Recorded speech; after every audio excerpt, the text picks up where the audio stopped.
6 into the 8. If you don't like my rhymes, that's just straight play to hate.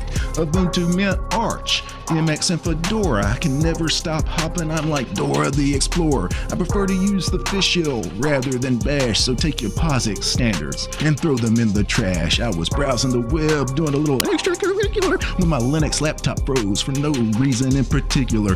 Linux is like a bad wine and that it turns into vinegar, but that won't hold me down because my fortitude, it's testicular. Your computer is now running like it's been kicked in the balls. You think maybe it's all that Electron crap that you got installed. There's a turf war going on in the Linux community. It's free software against proprietary lunacy. I choose freedom every time, not because I'm cheap, but because from that you sow, that you will reap.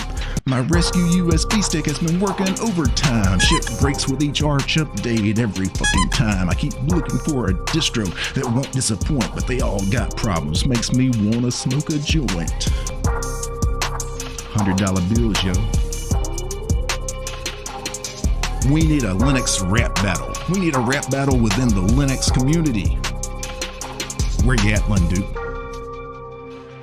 Come at me, Brody. Metal Outlaw, where you at? Peace.